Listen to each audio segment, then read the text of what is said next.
con el doctor Óscar Rodríguez Herrera. Él es investigador titular del Instituto de Ciencias Aplicadas y Tecnología, el ICAT, de la UNAM, lo que antes era el CECADET. Él estudió su licenciatura en física en la Facultad de Ciencias de la UNAM y su maestría en ciencias en el posgrado en ciencias físicas también de la UNAM. Después de su maestría se fue a Irlanda a hacer su doctorado en ciencias con la especialidad en física experimental en la Universidad Nacional de Irlanda en Galway. Un poquito de sus logros. Él ha sido ganador, por ejemplo, del premio Prometeo a la mejor tesis de licenciatura en física experimental. Y también obtuvo la medalla Alfonso Caso al mejor graduado del programa en maestría en ciencias físicas en 2005.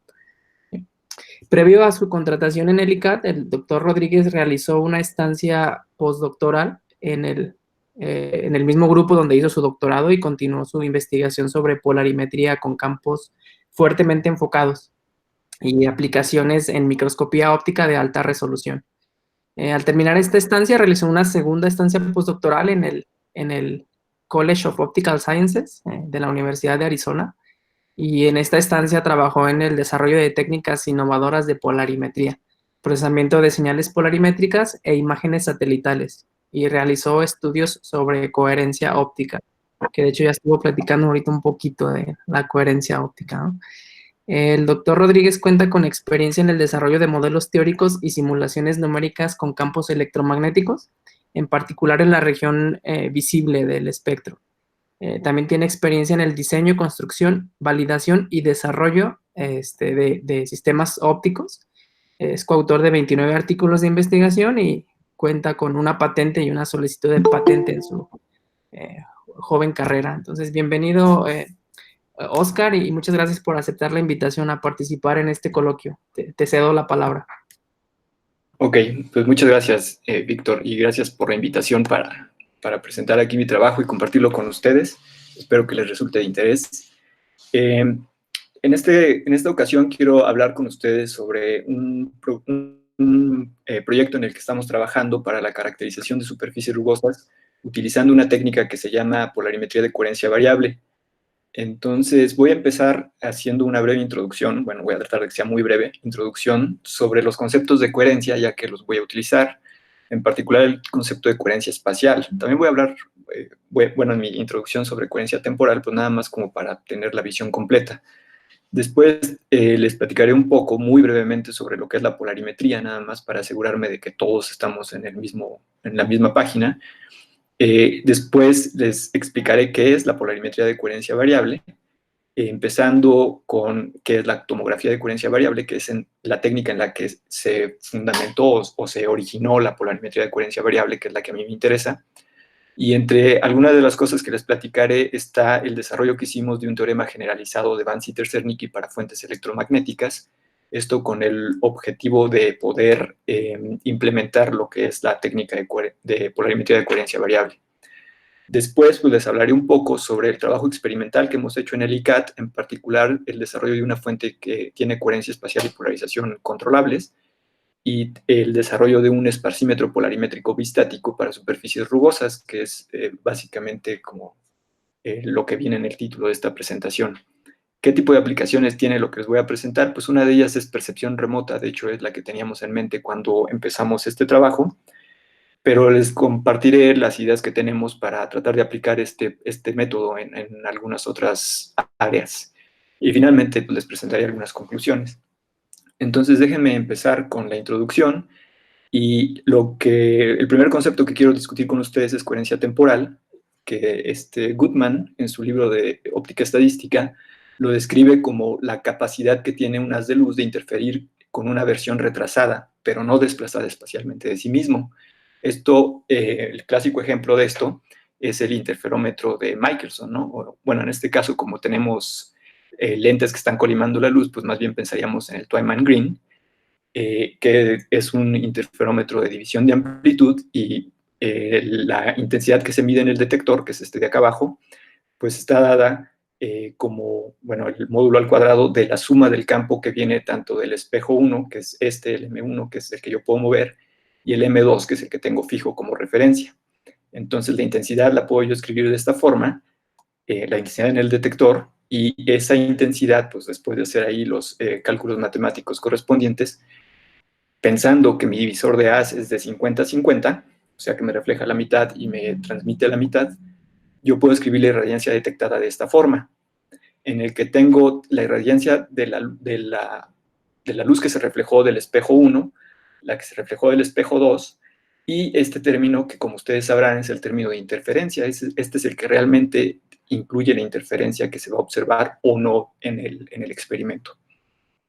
Este término de interferencia depende de esta función gamma mayúscula, que es conocida como la función de autocoherencia, y está dada por esta expresión en la que podemos ver que es la correlación del campo que llega al detector a un tiempo t, bueno, el campo conjugado desde luego, a un tiempo t con el campo que llega a un tiempo t. Bueno, tienen que llegar al mismo tiempo, pero este viajó a una distancia un poco mayor, porque les recuerdo que el espejo este M1 lo puedo yo mover, ¿no? Entonces, eso es lo que se indica aquí. Estoy viendo esa correlación entre lo que viene de un brazo y lo que viene del otro, y a partir de estas relaciones podemos definir lo que se conoce como el grado complejo de coherencia, o algunos autores le llaman de autocoherencia, como una gama de tau, que depende de ese retraso o ese tiempo extra que le tomó a la luz viajar en el brazo que es más largo. Y este grado de complejo de autocoherencia pues lo defino de esta forma, y su módulo va entre 0 y 1, donde 0 quiere decir que ustedes tienen luz completamente coherente, perdón, 0 quiere decir que es completamente incoherente en el sentido temporal, y 1 quiere decir que es completamente coherente. Cualquier valor intermedio lo único que les está diciendo es que la luz es parcialmente coherente. Otro concepto que es en realidad el que yo voy a utilizar más en lo que resta de esta presentación es el de coherencia espacial. Otra vez Goodman nos define la coherencia espacial como la capacidad que tiene un haz de luz de interferir con una versión desplazada espacialmente, pero no retrasada de sí mismo. El ejemplo clásico de esto es el interferómetro de Young, o el experimento de Young, en el que ustedes tienen una fuente aquí representada por esta S, y lo que vamos a hacer es poner una pantalla que va a tener dos pequeñas rendijas en las que van a pasar la luz, y lo que voy a hacer es observar en una pantalla de observación la interferencia que se genera de la luz que viene de la primera abertura y llega a la pantalla, y de la que viene de la segunda abertura y llega a la pantalla. En este caso, la intensidad la puedo escribir yo de esta forma, la intensidad en el punto de observación, que es Q, en donde esta U de Q pues es la suma de la luz o de la onda que viajó de la primera abertura al punto de observación, y la que viajó de la segunda abertura al punto de observación. Desde luego, tanto las posiciones originales son diferentes como el tiempo de viaje, ¿no? Porque la distancia R1, que es la distancia entre la primera abertura y el punto de observación, no necesariamente es la misma. En general no es la misma que la distancia del punto P2 al punto de observación. Y bueno, en este caso la irradiancia detectada la puedo escribir de esta forma, en la que lo que tengo es la irradiancia de la luz que sale de la primera abertura, o la primera rendija, y la I2 es la irradiancia de la luz que sale de la segunda abertura. Y esta otra vez tenemos un término de interferencia, que en este caso pues depende de la separación o la diferencia de camino óptico que recorrió la luz que viene de una abertura con respecto a la de la otra. En este caso también se define una función de coherencia, nada más que en este caso se le llama función de coherencia mutua, y está dada por esta expresión, que una vez más es una correlación.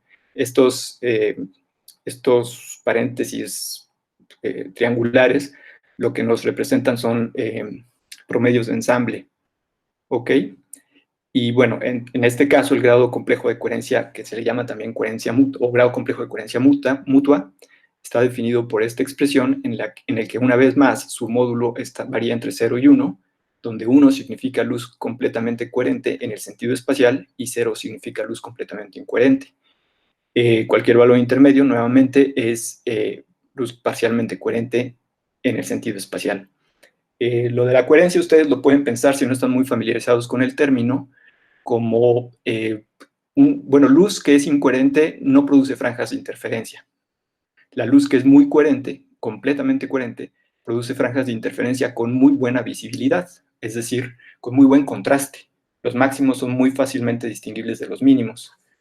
Y la luz que es parcialmente coherente produce luz produce franjas de interferencia que se pueden observar, pero que el contraste no es tan bueno. O sea, la diferencia entre máximo y mínimo no es tan grande.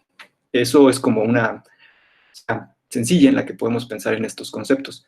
No necesariamente quizás del todo estrictamente correcta, pero es una forma sencilla en la que uno puede visualizar estas cosas, ¿no?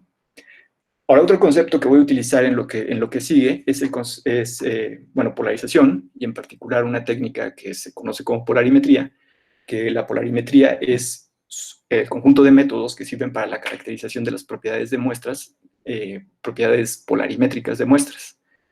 En un polarímetro típico, o sea, antes de decirles sobre el polarímetro típico, lo que queremos cuando hacemos polarimetría es ya sea medir el estado de polarización de la luz que nos llega, o caracterizar las propiedades de cómo una muestra afecta los estados de polarización de la luz que le llegan, pues después de la interacción de la muestra con la luz. Entonces, en un polarímetro típico, polarímetro de Müller en este caso estoy pensando, que son los que permiten medir la matriz de Müller. La matriz de Müller, por cierto, es esta matriz que tengo acá abajo, que es de 4×4 con entradas reales, y esta matriz en principio contiene todas las propiedades de polarización de un objeto que ustedes se puedan imaginar.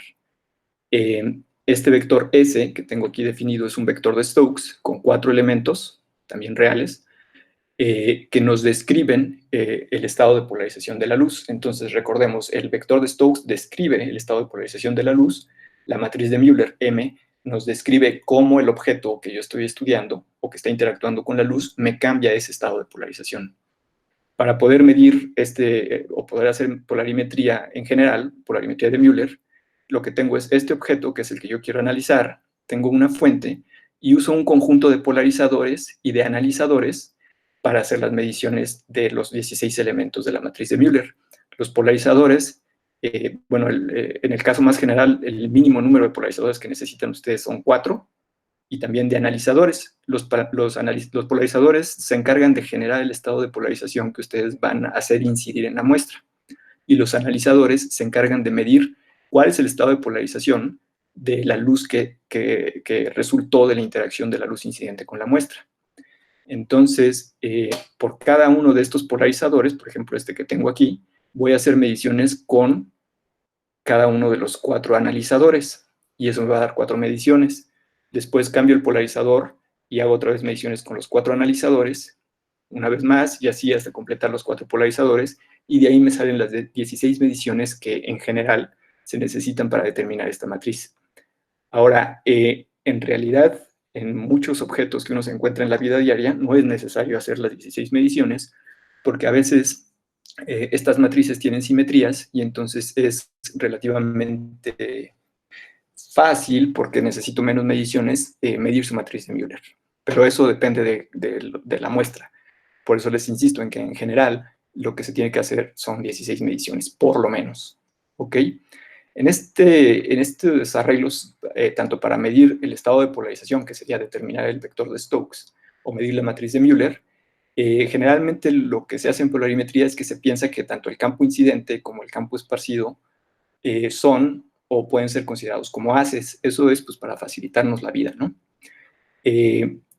Bueno, en este mismo caso, si yo quisiera nada más medir el vector de Stokes, pues ustedes se olvidan de esto y se olvidan de la muestra, porque lo único que tienen es luz. Ustedes no saben cómo se generó la luz, pero lo que quieren saber es cuál estado de polarización es el que trae. En ese caso, lo que necesitan son este conjunto de 4 polarizadores, por lo menos, para determinar en general cuál es el estado de polarización de la luz. Y eso es una introducción muy rápida a lo que es las técnicas de polarimetría. Y entonces ahora sí quisiera empezar a hablar con ustedes sobre lo que es la polarimetría de coherencia variable, que tiene su origen en una técnica que se conoce como tomografía de coherencia variable. La tomografía de coherencia variable la presentaron Balein y Dugario en 2004 como un método para determinar el grado de correlación espacial de un medio cuasi homogéneo mediante la medición de la irradiancia de la luz esparcida en una dirección. Eso de una dirección es muy importante, porque lo que ellos están proponiendo es que ustedes pueden determinar el grado de correlación espacial del medio, de un medio que ustedes van a analizar, siempre y cuando el medio sea cuasi homogéneo, midiendo la luz esparcida en una sola dirección. O sea, ustedes dejan su detector fijo, mandan la iluminación y miden la luz esparcida en esa posición en la que tienen fijo su detector. Este método se resume en esta expresión que les presento aquí, que nos da la irradiancia justo en la posición del detector, que la voy a dejar fija. Y para no entrar demasiado en detalles aquí, lo que quiero que se den cuenta es que tanto esta SF como esta MUF lo que representan es al objeto que yo quiero medir. La SF es una función de correlación de lo que se conoce como el potencial de esparcimiento, que es la que nos dice que es la que nos dice nuestro objeto cómo esparce la luz. Entonces yo tomo esa función de esparcimiento, hago sus correlaciones y obtengo esta SF. Y esta MUF es el grado de correlación espacial del potencial de esparcimiento, o sea, de esa misma función que les estoy diciendo, que nos dice cómo se esparce la luz. En un medio cuasi homogéneo, que es el que nos interesa aquí, esta SF es una función que varía suavemente. Y además varía tan suavemente que yo la puedo escribir pensando en dos puntos diferentes en el objeto. Yo puedo describir el valor de esa función para esos dos puntos de esa correlación, porque son correlaciones, como el valor que tiene esa función SF que estoy definiendo en el punto medio. Si ustedes se fijan, si tengo un punto R1 y un punto R2, este punto R1 más R2 sobre 2 es como el que está a la mitad, ¿no? Entonces esta función varía suavemente y yo la puedo describir simplemente fijándome para dos puntos cualquiera cuál es el valor de SF en el punto que está a la mitad de esos dos puntos. Esta MUF, que les digo que es el grado de correlación espacial del potencial de esparcimiento, la condición para un objeto o un medio cuasi homogéneo es que sea función solamente de la separación entre los dos puntos que yo estoy analizando. O sea, en mi muestra yo tengo dos puntos y la función de correlación, que esa sí puede variar de forma más rápida, el grado de correlación, perdón, ese sí puede variar de forma más rápida. La única condición que le estoy poniendo es que para dos puntos que tengan una separación delta R, sin importar en qué posición estén esos puntos, si su separación es delta R, tiene el mismo valor la función de correlación. Y entonces, les recuerdo esta SF y la MUF lo que me representan son las propiedades del medio, del objeto que yo quiero medir. La I, superíndice I, y la MU, superíndice I, me representan a la iluminación. La I es la distribución de irradiancia de la iluminación, que en este caso estoy considerando también iluminación cuasi homogénea, en la que la irradiancia también varía suavemente, de forma que para dos puntos en el haz, en la abertura del haz, la irradiancia para esos dos puntos, o la correlación entre el campo en un punto y el otro, la puedo describir como una función que solo depende del punto medio entre esos dos puntos. Otra vez tenemos la misma forma, ¿no? R1, un punto en el haz, R2, otro punto en el haz, pero la variación en la intensidad yo solo la voy a poner como pues, lo que sea que vale a la mitad entre esos dos puntos. Y esta MU-I, que es el grado de coherencia espacial del haz, para un haz cuasi homogéneo, también lo voy a hacer que nada más dependa de la separación entre los dos puntos que yo estoy considerando. Estos dos puntos serían como las dos aberturas que tenemos en el experimento de Young que les mostraba hace unas transparencias atrás.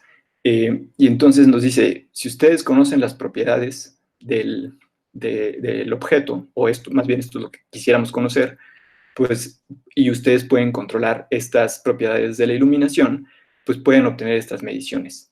Un poco más adelante les voy a hacer una caricatura que creo que dejará esto un poco más claro. En el caso de la tomografía de coherencia variable, lo que se hace es que se diseña esta función del grado de coherencia espacial, para que tenga esta forma que muestro acá abajo, en la que básicamente lo que tengo son tres términos.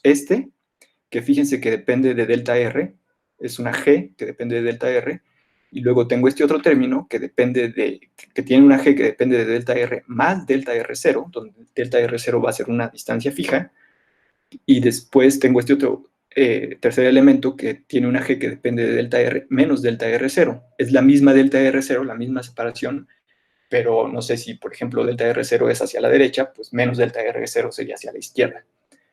Y bueno, insisto, esto lo que les va a generar en realidad, y creo que se va a ver más adelante con más claridad, lo que van a ustedes a generar es una distribución de correlación que les dice cuál es la correlación para el mismo punto.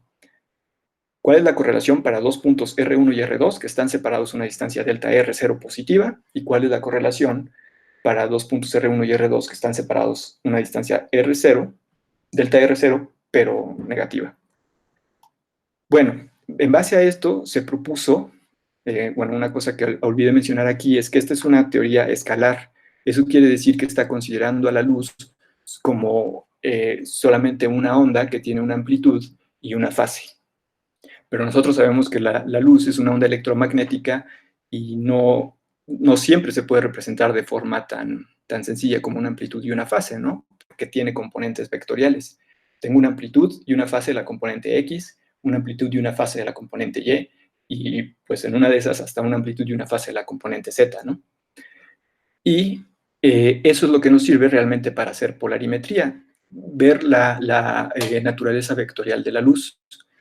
Entonces, por eso se propuso esta técnica que se llama polarimetría de coherencia variable, o BCPOL por sus siglas en inglés, que la presentaron Tayo y Turner, como una técnica que provee los medios para extraer las características de esparcimiento anisotrópico en un volumen de esparcimiento.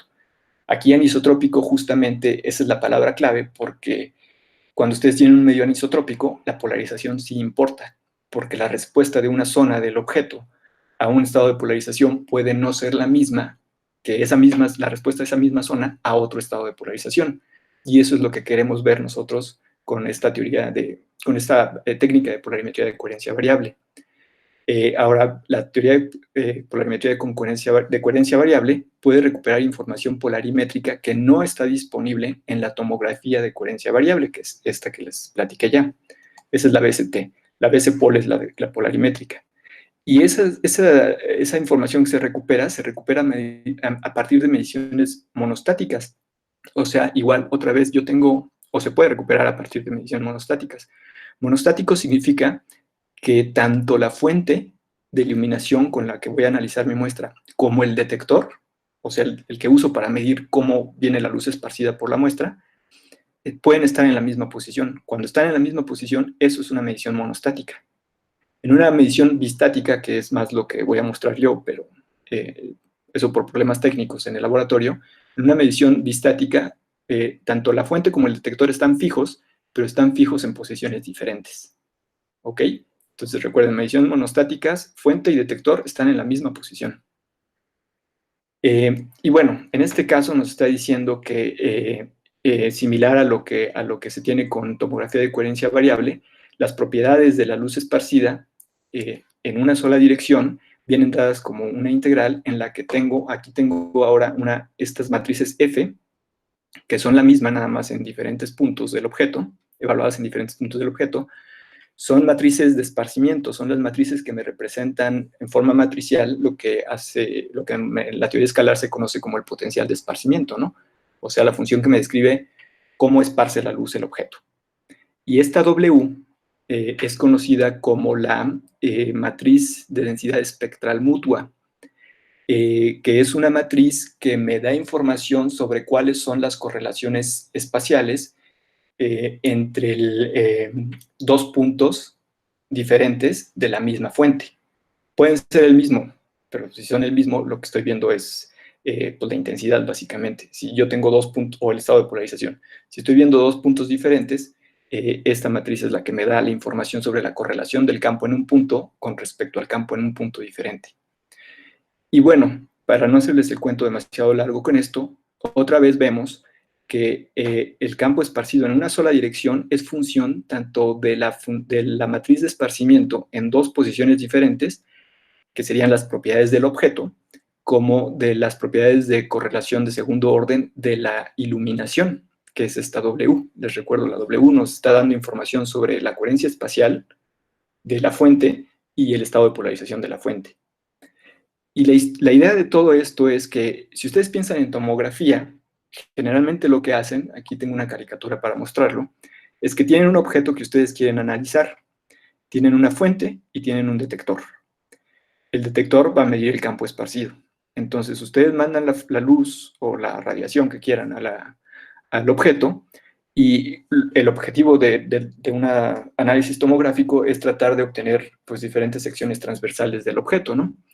Y para eso lo que se puede hacer es, pues dejo este fijo, dejo mi fuente fija, dejo mi detector fijo, y para medir las diferentes secciones transversales que quiero, puedo empezar a mover mi objeto.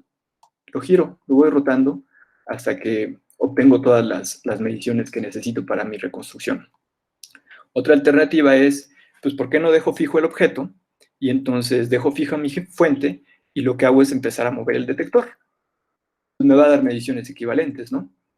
¿Y qué tal si ahora dejo fijo mi objeto, dejo fija mi fuente, y el detector, y lo que empiezo a mover es la fuente? Pues igual, esa es otra forma en la que puedo hacer yo estas mediciones que necesito para hacer la reconstrucción tomográfica. Bueno, lo que les está diciendo la tomografía de coherencia variable y la polarimetría de coherencia variable, que es su versión polarimétrica, es cualquiera de esos escenarios que yo les describí, lo que ustedes están haciendo es modificar estas Fs, estas funciones que les dan el esparcimiento, o sea, están como cambiando la configuración del objeto. Perdón, ¿alguien quiere decir algo?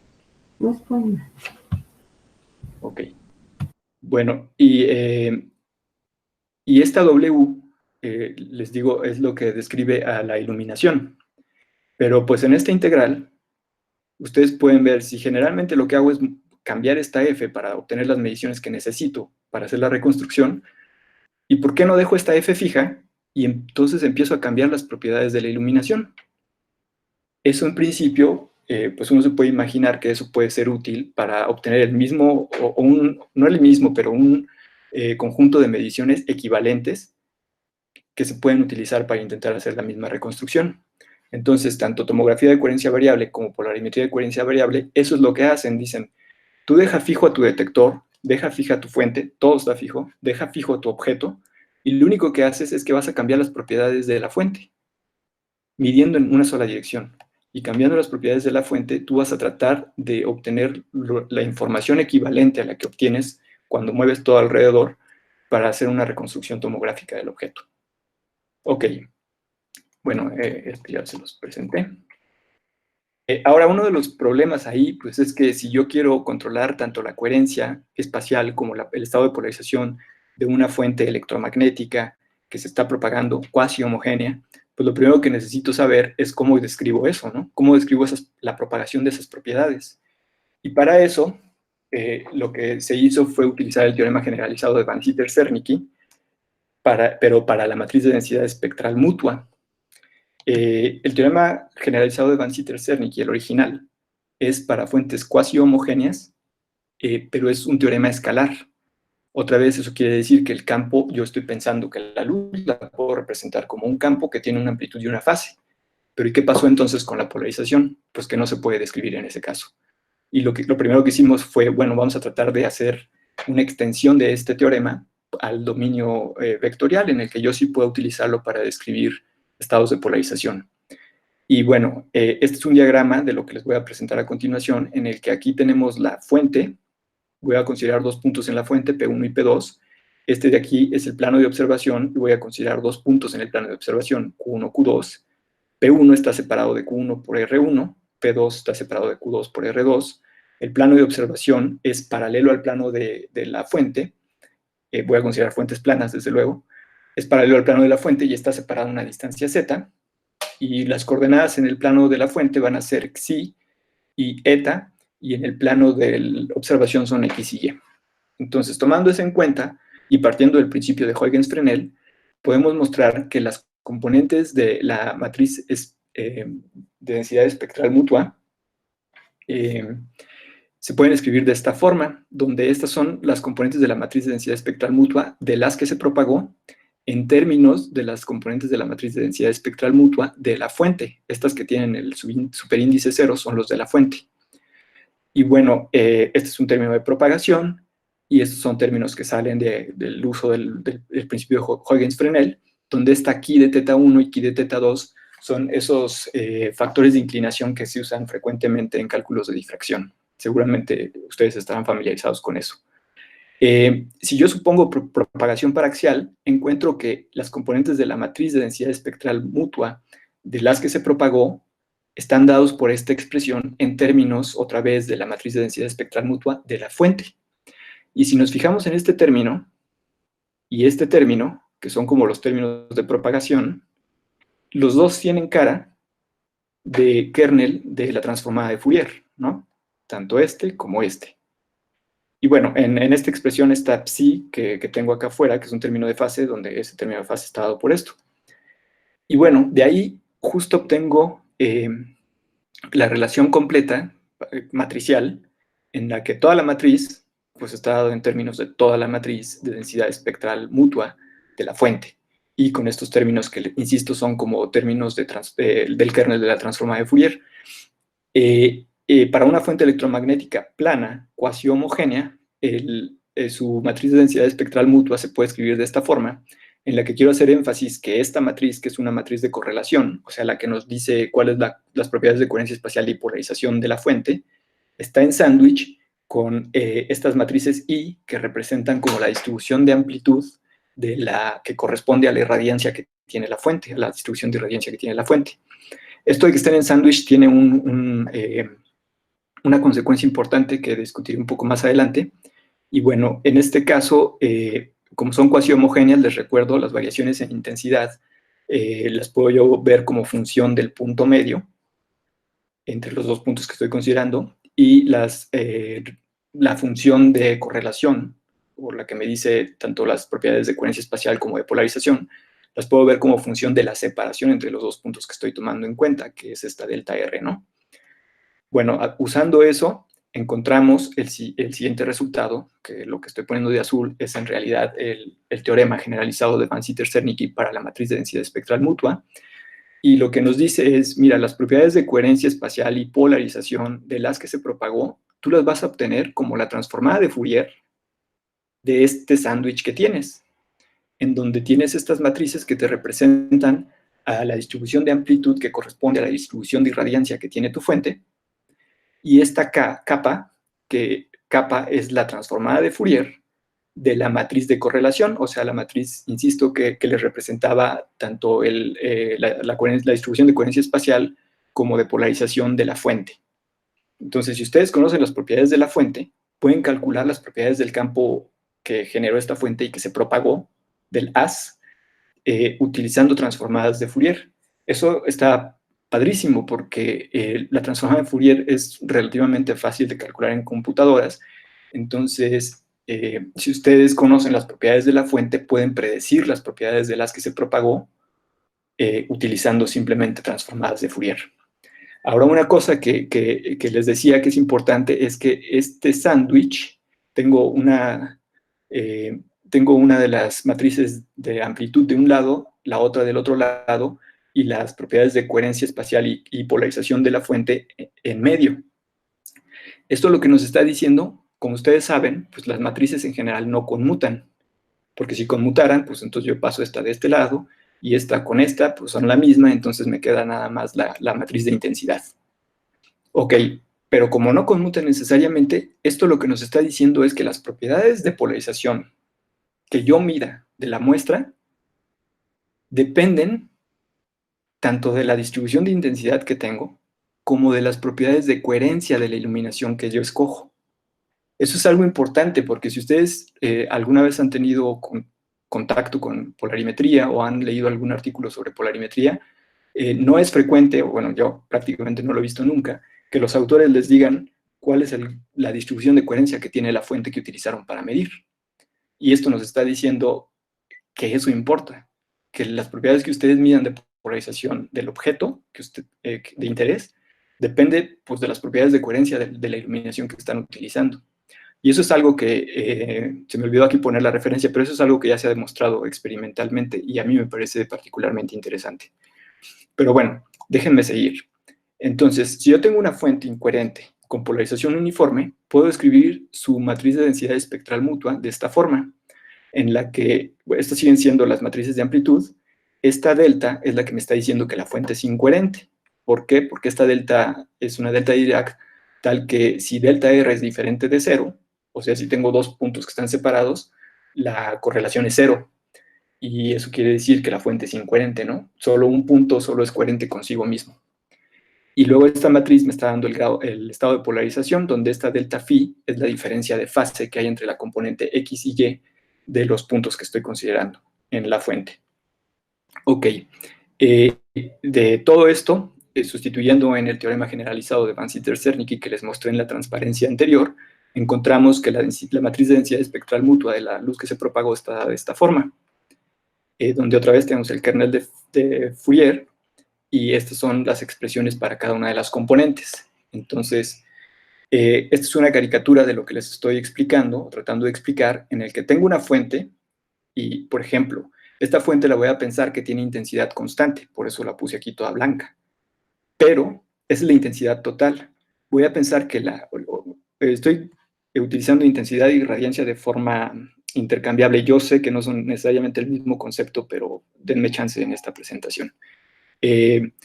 La distribución de irradiancia de la componente X la puedo yo pensar como estas franjas, y la distribución de irradiancia de la componente Y como estas franjas. Una está desplazada con respecto a la otra. Más adelante les mostraré un acercamiento a estas figuras, pero están desplazadas de forma tal que la suma total es constante, ¿ok? Y entonces yo tengo esta fuente que a ojo pelón pues, se ve como una fuente con intensidad constante, dejo que genere, que se propague la luz, y lo que voy a obtener es un haz que va a tener una distribución de coherencia espacial y de polarización descrita por esta matriz de acá. También más adelante les presento esta matriz para explicarlo un poco a detalle, pero solo lo que les quiero explicar es que esto es lo que me dice el teorema generalizado de Van Sitter-Zernike para fuentes electromagnéticas. Dicen, tú pues tienes tu distribución de polarización X, o tu distribución de estados de polarización en la fuente, una distribución de coherencia, dejas que se propague, y con ese teorema tú puedes calcular cuáles son las propiedades de polarización, de coherencia espacial, e incluso de la distribución de irradiancia de las que se propagó.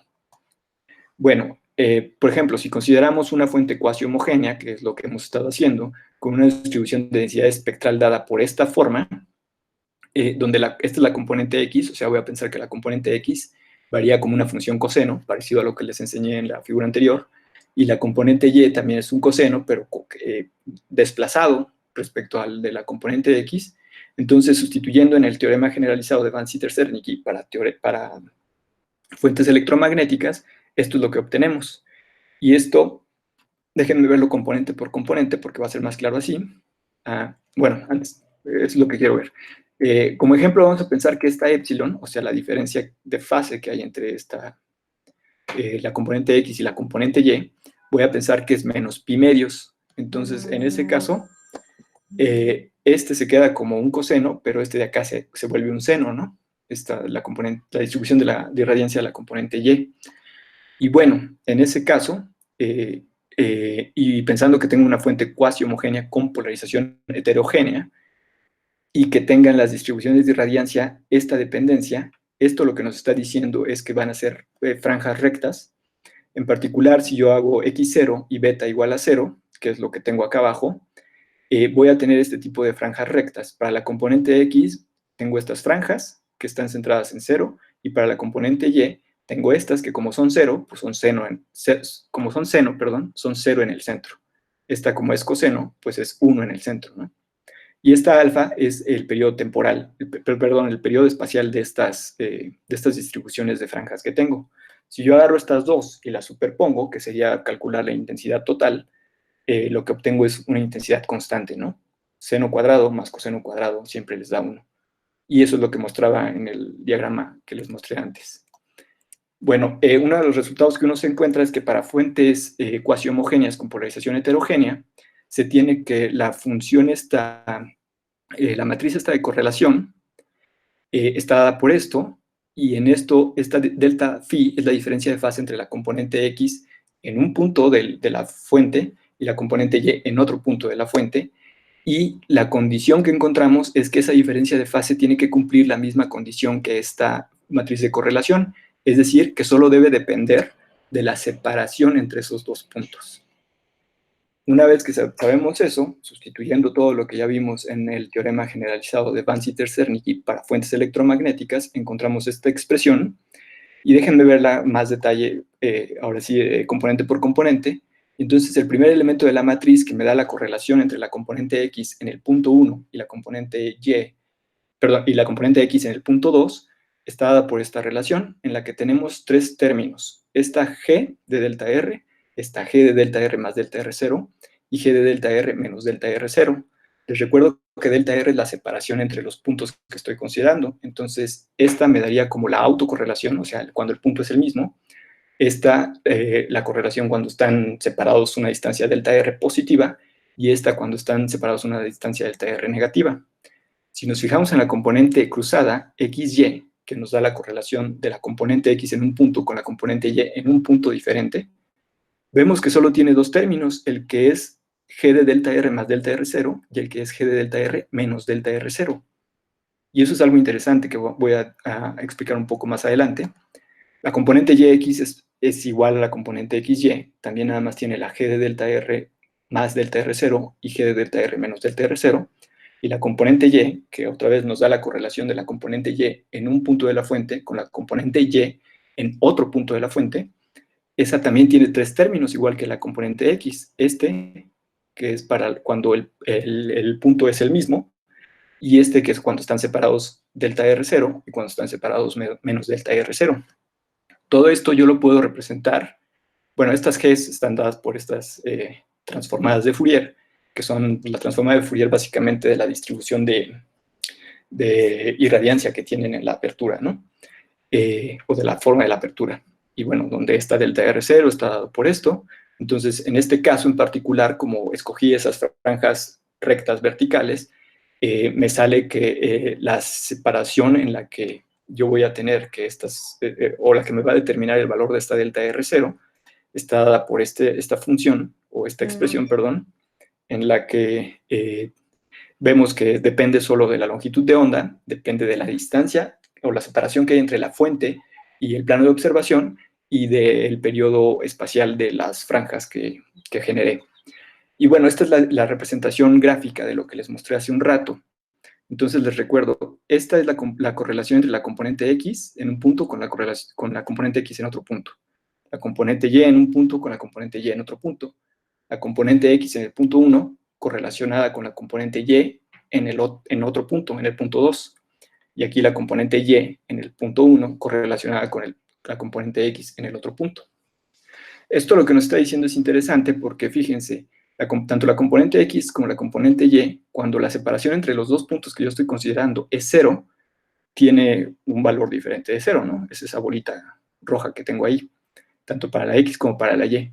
Pero los términos cruzados, no, esos me dan 0 cuando el punto que estoy viendo es el mismo. O sea, esto me está diciendo, la correlación entre la componente X y la componente Y en el mismo punto es 0. Y esto igual, pero la correlación entre la componente Y y la componente X en ese mismo punto. Y eso, por definición, es luz no polarizada, porque cuando ustedes tienen luz polarizada, debe haber una correlación entre la forma en la que está oscilando la componente X y la forma en la que está oscilando la componente Y en el mismo punto. Recuerden ustedes que polarización es un concepto puntual.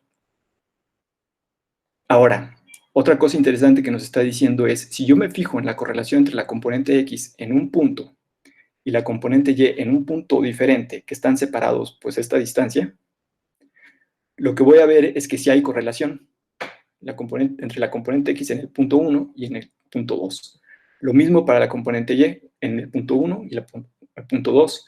Y lo mismo para la componente X en el punto 1 y la componente Y en el punto 2, o la componente Y en el punto 1 y la componente X en el punto 2.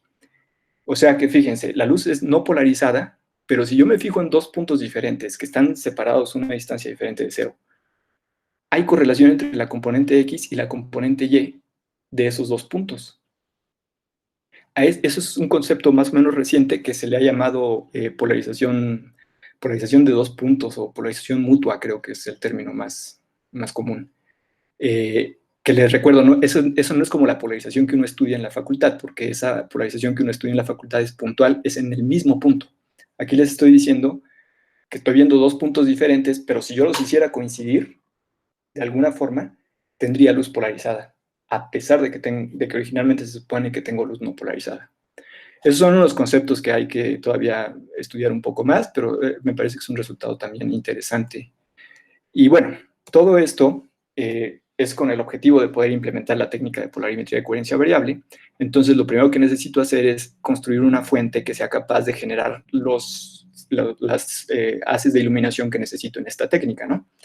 Y lo que hicimos fue construir esta fuente en la que tengo un láser, un filtro espacial, una lente colimadora. La luz colimada viene a esta lente que me enfoca la luz en un difusor rotatorio con el objetivo de reducir la coherencia tanto espacial como temporal del haz, porque pues, el láser es muy coherente y lo que yo quiero, o la teoría que les presenté es para haces que son parcialmente coherentes o incoherentes. Y entonces, bueno, la luz que se refleja del difusor la voy a capturar con la misma lente, la mando a través del divisor de haz a un polarizador que me determina un estado de polarización de referencia, y luego va un modulador espacial de luz, que es el que me va a permitir generar estas distribuciones de irradiancia que les mostré, ¿no? O sea, por ejemplo, si viene vertical, no, perdón, si viene horizontal el haz polarizado, pues entonces a estas zonas del haz las voy a dejar como están, y a las zonas negras lo que voy a hacer es girarlas 90 grados para que sean la distribución Y que tengo acá. Entonces, con el modulador espacial de luz, píxel por píxel, yo genero estas dos distribuciones de polarización. Otra vez, a ojo pelón se ve como luz constante, pero si yo pongo un polarizador enfrente de ese haz, en la dirección X veo esta distribución de franjas, y si lo roto 90 grados, veo esta otra distribución de franjas. Bueno, de la teoría, pues, bueno, esto es la fuente. Después viene esta lente que utilizamos en realidad para tomar la transformada de Fourier, porque de acuerdo a la teoría, si nosotros dejáramos propagar nada más para que nos diera la transformada de Fourier, como predice lo que les mostré, tendrían que ser distancias muy largas, y esas distancias pues no eran prácticas en el laboratorio que nosotros estábamos trabajando. Entonces dijimos, bueno, pero pues una lente es también una transformadora de Fourier, y entonces en el foco yo obtengo la transformada de Fourier, que es justo lo que predice la teoría. Y después utilizamos esta lente y esta combinación entre un retardador de un cuarto de onda y un polarizador la lente para colimar el haz, y la combinación retardador-polarizador para medir los parámetros de Stokes de la luz que generó la fuente.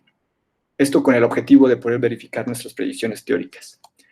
Bueno, uno de los problemas que nos encontramos, rápidamente les comento, con el modulador espacial de luz, es que este es de los tipo Twisted Nematic, o sea, esos que van como en espiral, las moléculas del retardador, y entonces no fueron lo mejor, porque a pesar de que el vendedor nos aseguró que eran, o bueno, más bien lo describió como un modulador espacial de luz de casi pura fase. Pues ya nos dimos cuenta que casi pura fase es pues nada más una forma de decir que nos va a hacer un caos con la polarización. Entonces, nosotros queríamos nada más controlar la fase. Con este modulador espacial de luz no fue posible. Siempre teníamos algún efecto de polarización residual que nosotros no queríamos, y por eso obtuvimos resultados que no eran o no empataban perfectamente con la teoría, pero de hecho se acercaban bastante. Y bueno, aquí les muestro algunos resultados experimentales de las mediciones que hicimos con esta fuente. Y les recuerdo que la teoría nos decía que si usas esta distribución, lo que vas a obtener en el centro es luz no polarizada. Bueno, aquí les muestro esta figura, la A de la primera columna, es la intensidad total. Entonces tenemos las tres regiones de luz que nos predecía la teoría. Esta es para delta R igual a 0, esta es para delta R igual a más delta R 0, y esta es para delta R igual a menos delta R 0. Entonces esta es la intensidad total, esta es la intensidad de la componente polarizada, que nos está diciendo, en el centro tiene cierta componente polarizada, pero también en las réplicas. Y esta es la componente no polarizada, que nos dice, en el centro tienes una componente no polarizada, en las réplicas no hay nada. O sea, las réplicas están completamente polarizadas y la del centro está parcialmente polarizada. Eso es lo que les digo, que varió un poco con respecto a la teoría, porque originalmente en la teoría nos decía la del centro está no polarizada, lo cual tendría que ser este 0 y este tendría que ser igual al de acá. Eso no es lo que observamos. Ya, de hecho, ya analizamos cuál fue el problema, ya lo podemos describir mejor esto, y sí, de hecho, la teoría predice tal cual esto cuando tenemos el problema de la polarización residual que nos deja el modulador espacial de luz. Pero bueno, en este caso preferí no complicarlo porque la verdad es que se complican un poco las ecuaciones cuando uno toma eso en cuenta. Ahora, respecto al estado de polarización, estos son los parámetros de Stokes. Bueno, este sería el S0, que es la intensidad total. Este sería S1, S2, S3. S1 tiene que ver con la polarización componente, con la polarización lineal, horizontal o vertical. En este caso vemos que las tres regiones con luz tienen básicamente polarización vertical, por eso es -1. Luego acá esta es la polarización con lineal, la componente con polarización lineal a 45 o menos 45 grados. Y en este caso otra vez vemos que las tres regiones de luz tienen básicamente polarización pues, casi a 45 grados. Y luego acá abajo tenemos la componente circular. Y esta es una cosa muy interesante porque si ustedes se fijan, la del centro es amarilla, que quiere decir que es casi +1, y las dos réplicas son azules, que quiere decir que son casi -1. En esta representación, +1 significa polarización circular derecha, -1 significa polarización circular izquierda. Entonces, ustedes pueden ver que la polarización de la del centro la componente circular tiene o está girando en el sentido opuesto que la componente circular de las réplicas que están desplazadas. Y eso es algo que encontramos nosotros interesante. También ya lo podemos describir con la teoría. Y ahorita, más adelante les voy a explicar una de las importancias de esta cosa. Bueno, finalmente esto nada más fue una prueba para ver que si realmente estaba ganando coherencia la luz al propagarse, y entonces lo que vimos es que sí. Esto es cuando tenemos la fuente original, en la que no se ve nada de interferencia, y luego esto es cuando ya se propagó un poquito, y nosotros controlamos las propiedades de la fuente, como les había comentado, y se alcanzan a ver aquí unas franjas de interferencia, quizás con poca visibilidad, pero se alcanzan a ver. Acá abajo se las estoy marcando con estas líneas blancas, nada más para asegurarnos de que estamos viendo el mismo punto, ¿no? Bueno, una vez sabiendo esto, lo que hicimos fue utilizar la fuente, que ya les expliqué, para hacer mediciones con superficies rugosas unidimensionales. Y bueno, después lo que hicimos fue montar esto. Entonces viene la luz, se refleja en la superficie, y lo que voy a hacer es medir en una sola dirección. Todos estos ángulos están fijos. En una sola dirección voy a medir el campo esparcido, y a partir de esa medición en una sola dirección yo voy a tratar de obtener parámetros de la superficie, que les recuerdo que eso es lo que decía de ese polo que podemos hacer. El tipo de superficies que nos interesan son este tipo, que son unidimensionales, o sea, que son como superficies que tienen surcos. Y aquí estas tres manchas rojas representan la iluminación, en la que tengo la mancha del centro y las dos réplicas. Estas dos réplicas son las que puedo yo cambiar esta separación entre la del centro y las réplicas, cambiando la frecuencia de las franjas que les mostré. Entonces, haciendo eso, puedo hacer yo un barrido sobre la superficie y tratar así de recuperar parámetros de la misma, ¿no? Estos son el tipo de mediciones que hicimos. Entonces, aquí abajo les estoy mostrando el valor de delta R0, que es la separación entre la mancha central y las réplicas. Y entonces, cuando es 0, pues quiere decir que esta coincide con esta. Y conforme va aumentando, pues la réplica se va separando, se va separando, se va separando. También la de acá se comporta igual que la de la derecha. Y bueno, estas son las mediciones que obtuvimos. Aquí en estas mediciones, estos son de los parámetros de Stokes. Esta es S0, S1, S2 y S3, para una superficie que tiene una distancia de correlación de 6.75 micras y una desviación estándar de la distribución de alturas de 0.75 micras. Lo que hicimos fue fijarnos en los picos máximos de estas distribuciones de intensidad esparcida que medimos, y hacer una estadística sobre la separación entre ellos. Lo que esperábamos nosotros de la teoría es que la separación promedio entre estos picos que tenemos en la distribución de intensidad esparcida para las diferentes componentes de polarización fuera alrededor de 2 veces esta distancia de correlación. Eso se obtuvo a partir de consideraciones teóricas. Bueno, esta fue una de las superficies que analizamos. También analizamos esta otra con una distancia de correlación de 15.4 micras y una distribución, una desviación estándar de la distribución de alturas de 0.41 micras. Básicamente, estos parámetros lo que nos dicen es que esta superficie, la que estoy llamando sigma A, es muy rugosa. Los surcos son muy profundos, digamos. Entonces, esas esparcen mucha luz. Esta otra que le llamé sigma B es más suave. Eso quiere decir que sus surcos son menos profundos. Y esa, aunque sí esparce de forma menos, el esparcimiento es menos fuerte, me refiero a que la reflexión es más especular, digamos. Aquí sí de plano es completamente luz esparcida, se distribuye para todos lados en una sola línea, porque es una distribución es esparcimiento en una superficie unidimensional. Y aquí la luz está más concentrada. Si esto fuera, digamos, cero, querría decir que es planita, planita, y sería pues casi como un espejo. Bueno, igual aquí lo que nosotros esperábamos es que la separación promedio entre estos picos fuera alrededor de 2 veces esta distancia de correlación. Y estos son los resultados que obtuvimos. Aquí están todos los resultados que se obtuvieron, acá ya es el resumen. Y básicamente lo que vemos es que para la superficie A, que es la que tiene una distancia de correlación de 6.75 micras, recuerden, nosotros esperamos que la separación promedio sea el doble de eso, o sea, alrededor de 13.5 micras.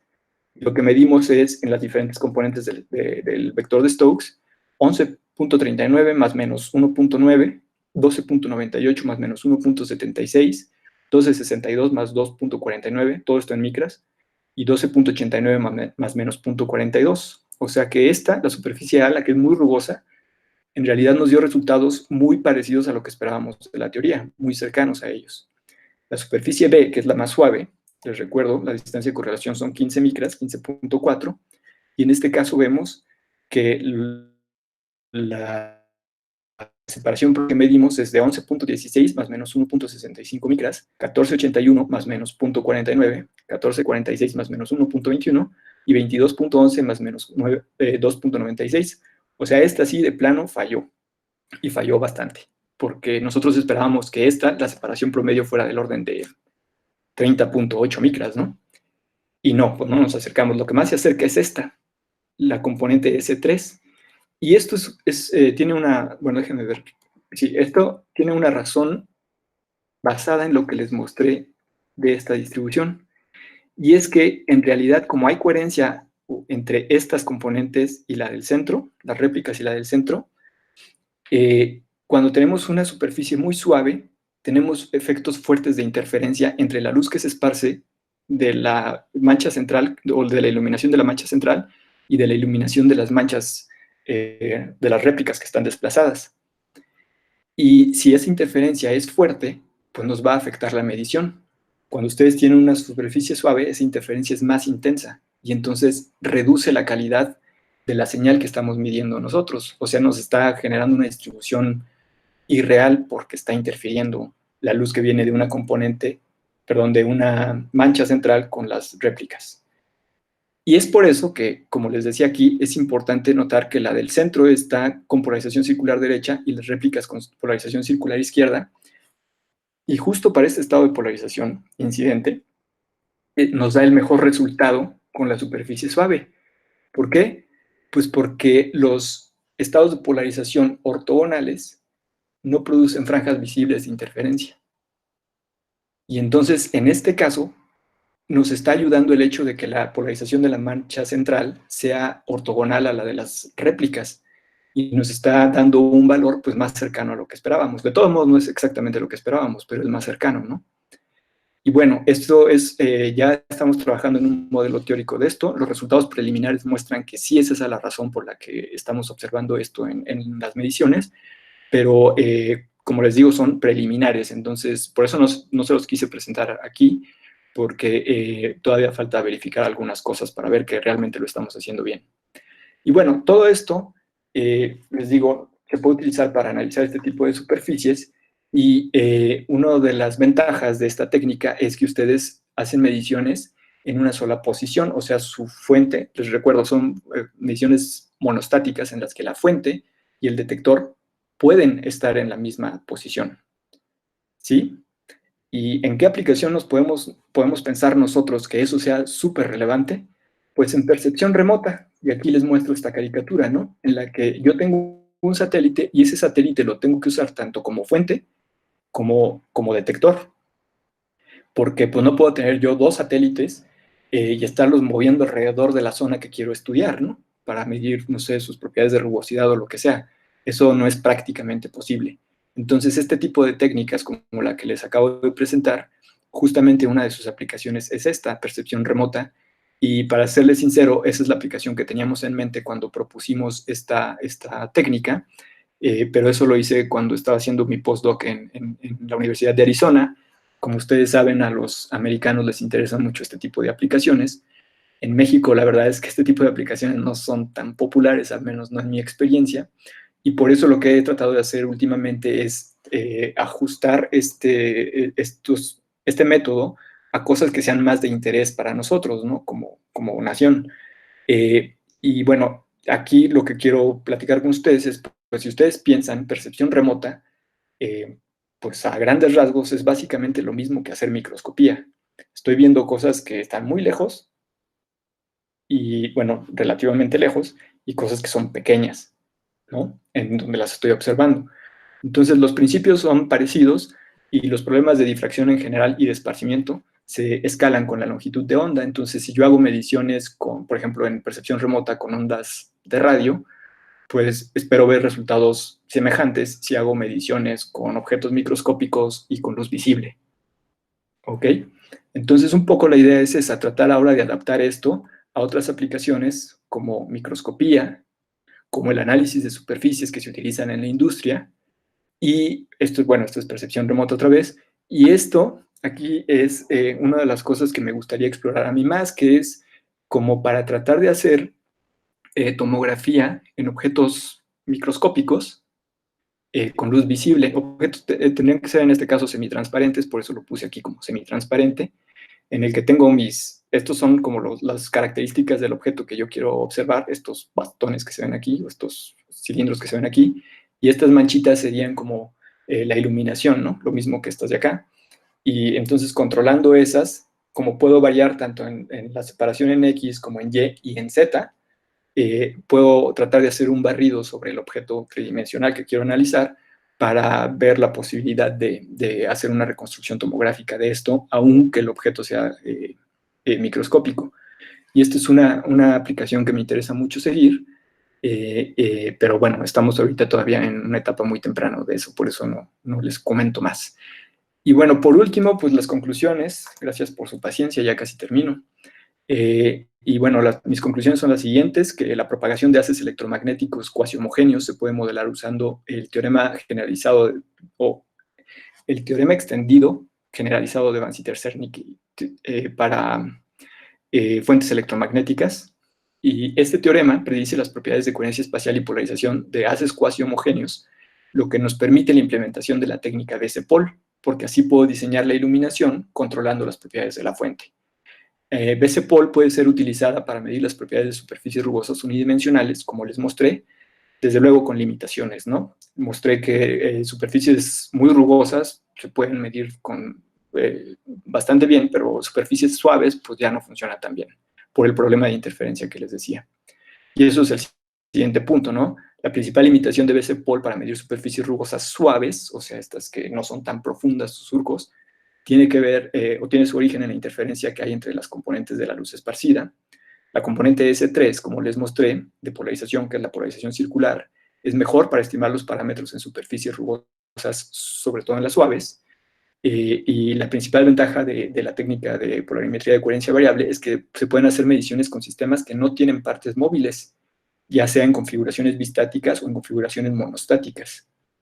Y por último, bueno, algunas aplicaciones que queremos explorar de esta técnica son el análisis de superficie, quizás percepción remota y tomografía óptica de objetos semitransparentes, que, bueno, puede haber algunas otras, esas son las que yo tengo contempladas. Y bueno, por último, por si hubiera ahí algún estudiante escuchándonos y estuviera interesado, pues si me permiten, me echo aquí mi gol y hay temas de tesis y de servicio social. Si alguien está interesado en este tipo de cosas, algún estudiante, le pido que se ponga en contacto conmigo y desde luego lo más importante esto de acá abajo, que hay posibilidad de becas, ¿no? Y sin más, pues les agradezco mucho su tiempo y su asistencia a esta plática. Gracias.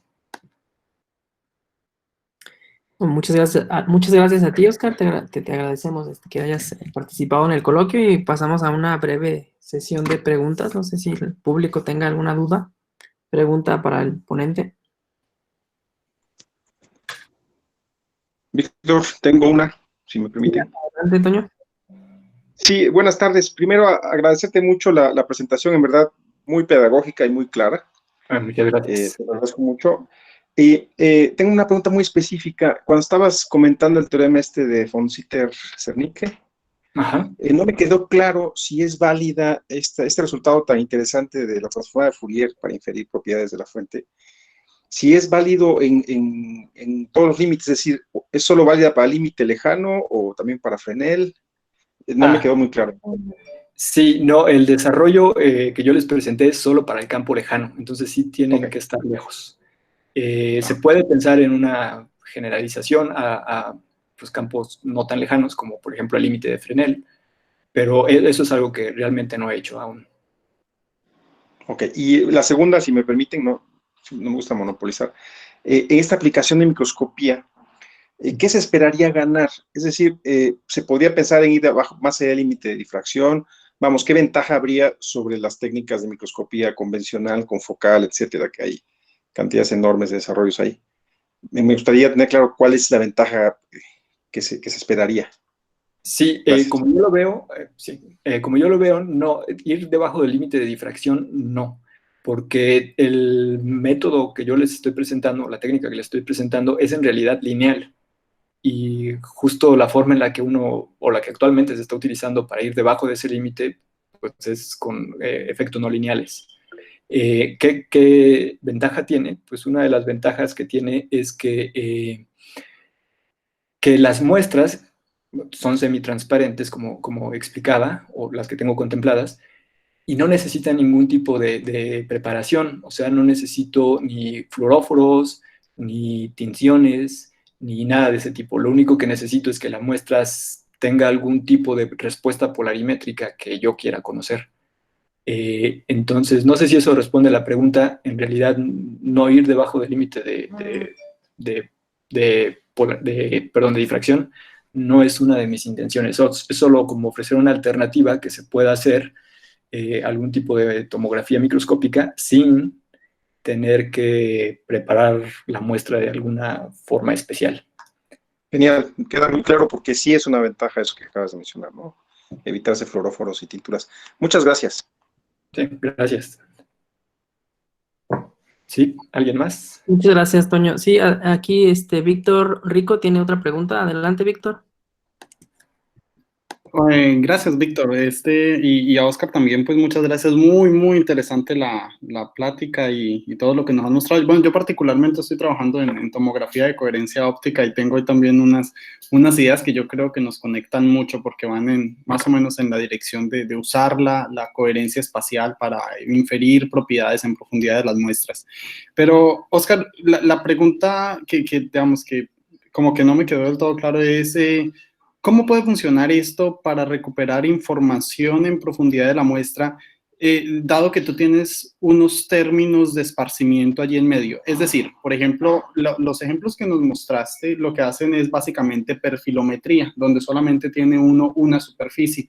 Pero cuando tienes una superficie y luego hay otra que está más adentro, supongamos que fueran así como dos superficies cosenoidales, como una especie de dos layers, pues así.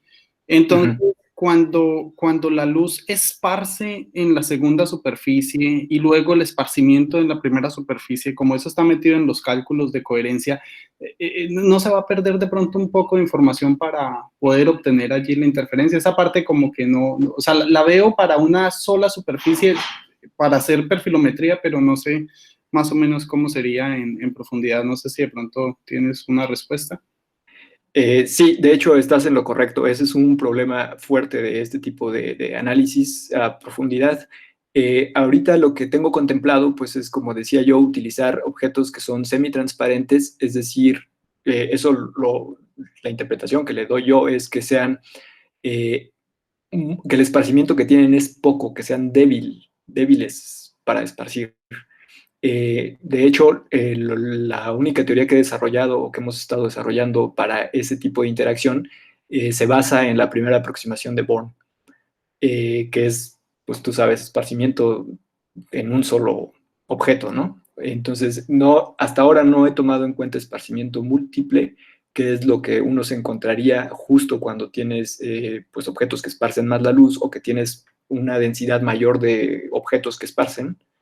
Pero sí, eso es algo que tendría que ver todavía a futuro. Ahorita lo que busco más que nada es obtener una prueba de concepto para ver si realmente va a funcionar como esperamos y entonces, pues sí, seguir esta línea de investigación, ¿no? Y respecto a lo que dices, pues por mí encantado. Ahí tienes mi correo electrónico, me puedes buscar en la página del ICAT y podemos platicar sobre posibles colaboraciones. Ok, perfecto. No, muchas gracias. Me respondes justo lo que quería escuchar, ¿no? Sí, que dices que haces pues una primera aproximación y con superficies, digamos, un tanto suaves. Muchas gracias, Oscar. Gracias. No sé si alguien más tenga una pregunta para el ponente. Yo tengo una pregunta, Oscar, quizá un poco técnica y especulativa. Decías que uno de los intereses en tu postdoc era esto de la percepción remota, ¿cierto? Correcto. A mí me queda la duda de si, por ejemplo, la atmósfera no jugaría algunos efectos, ¿no? Y te impedirían sacar o obtener información de la superficie a gran detalle. Y sobre todo si hay la tecnología disponible para esto, ¿no? O sea, sobre todo los láseres que sean, o sea, porque estás hablando ya de kilómetros, ¿no? De Sí. propagación. Sí, desde luego hay varios retos tecnológicos en aplicar una cosa como esta a percepción remota. La atmósfera siempre es un parámetro que hay que tomar en cuenta. Sin embargo, pues te puedo decir que varias técnicas que se utilizan actualmente, pues también tienen que lidiar con este problema de la atmósfera. Y en particular en técnicas como las que yo te estoy presentando, una de las cosas que se hace o que se ha hecho es, de hecho, ver qué tipo de distribuciones de coherencia sufren menos cuando pasan a través de medios pues, dinámicos como la atmósfera. Hay trabajo respecto a eso, sobre todo no sé si alguna vez hayas leído algo sobre comunicaciones, creo que les llaman de espacio libre, que es, o sea, básicamente no hay ni fibra óptica ni cables, sino nada más están mandando como flachazos de luz de un lugar a otro. Y en ese tipo de aplicaciones, pues la atmósfera siempre es muy, muy, muy importante, ¿no? Y te digo, yo he visto trabajo, por ejemplo, de Olga Korotkova, de la Universidad de Miami, me parece, que ha estudiado justo qué distribuciones de coherencia, tanto espacial como puede ser temporal, te convienen para hacer un canal de estos sin que la influencia de la atmósfera te destruya tanto la información que estás utilizando. Entonces que estás transmitiendo, perdón. Entonces yo pensaría que se puede tomar una aproximación pues similar a esa. Desde luego, cuando te decía, lo pensamos nosotros como aplicación en percepción remota, pues para empezar, no realmente nunca hicimos experimentos en percepción remota tal cual. Lo único que hicimos fue hacer algunos desarrollos teóricos y algunas pruebas en el laboratorio.